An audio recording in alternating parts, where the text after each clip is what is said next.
So in this video, we're going to look at a second example of applying the second derivative test in order to identify relative extrema. So it says find the relative extrema, so that's the local minima and local maxima values for the function f of x equals x to the fourth minus 8x squared plus 10. That function is shown right here. And we've clearly identified in the picture the locations of the local maximum. So there's a local maximum value of 10 at the critical value of 0. And there's local minima of -6 at the critical values x equals plus or minus -2. So we can clearly see the locations of the max and the local maxima and local minima, and that's to help us to think about the problem as we work through it using calculus. Again, we don't need the graph to accomplish these tasks, but the graph is always nice to have as something to give you some assurance that you're doing the problem correctly. So step one in finding relative maxima or relative extrema, relative minima, local maxima, local extrema. The first step is to find the critical values of the function. And we want to remember that the critical values are the places where the derivative of the function is either equal to 0 or undefined. In this case, we should find the derivative equal to 0 because that's what's happening when we have the locations of the local maxima. We don't have any cusp happening, generating local maximum, so we're not expecting the derivative to be undefined. So step one, just calculate the derivative, which is going to be 4x cubed minus 16x. Calculate the derivative. Recognize the derivative is a polynomial, so it won't be undefined. Its domain is -infinity to infinity, which means if there's a critical number, it's going to occur when the derivative, 4x cubed minus 16x, is equal to 0. So I want to look at this and recognize that 4x is a common factor in each of these terms. So I can factor a 4x out, which will leave behind x squared minus 4 equaling 0. So now I have a product of two terms equaling 0. I can use the zero product property to say either 4x is equal to 0 or x squared minus 4 is equal to 0. From this first one, we see that x has to be 0. That corresponds to this critical number right here. Or x squared has to be 4, so take the square root of both sides. We'll get plus or minus the square root of 4, which is going to be plus or minus 2. Corresponding to the -2 here and the +2 here. So the critical values are at 2, 0, and -2. And then we need to know what points do those correspond to. What are the points that may or may not be relative min or relative max? And to get those points on the graph, we take those critical numbers and just plug them into the original function. So if I plug in f of plus or minus 2, because all my exponents are even, they're going to kill negative signs, so I can get away with plugging both the plus and minus 2 in at the same time.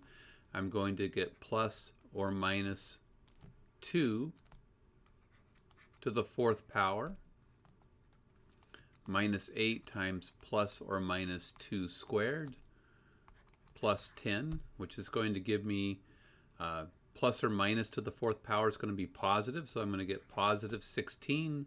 Plus or minus squared is just going to be a positive number, so I'm going to get minus 8 times a 4 plus a 10.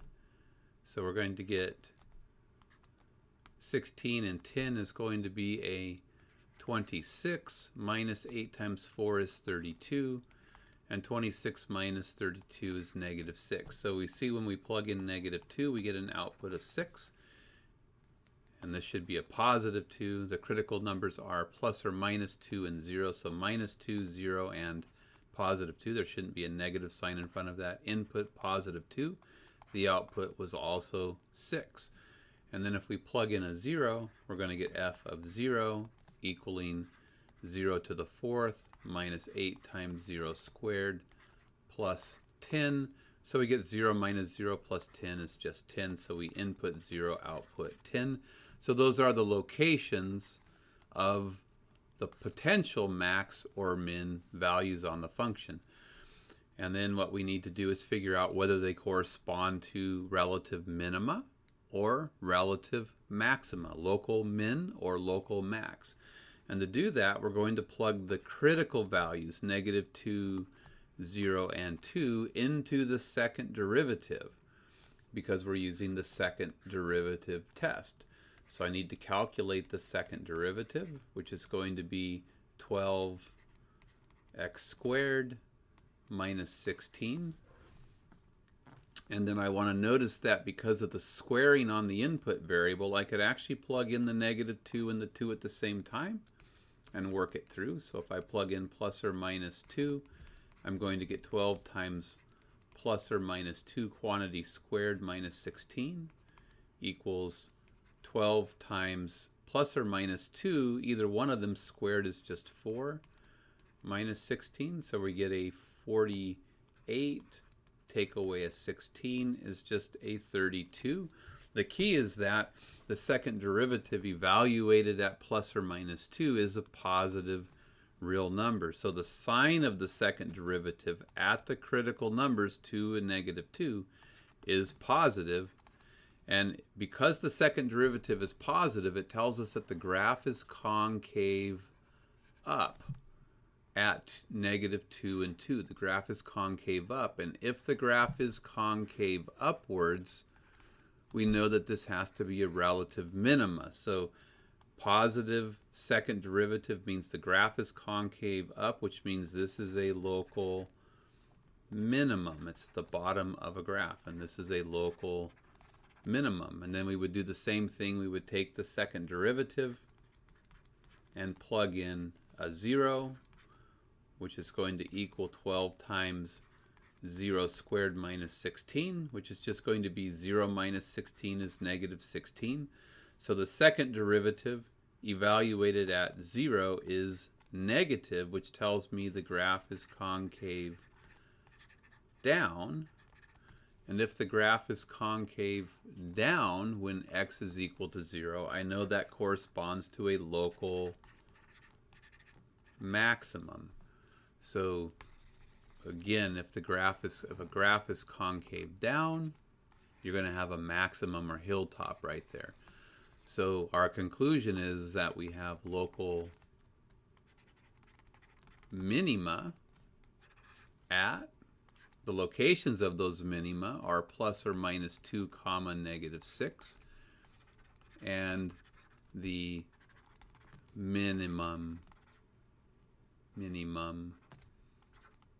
output or function value is -6. So the -6 is the minimum output locally, and we have a local maximum, because it's not plural, maximum at, where's the location of it? It's at 0, 10. That's the location. And the local max is 10. 10 is the max value. So again, we want to discriminate between a location of a maximum or minimum and the actual max or min value, the function output at that local maximum or minimum.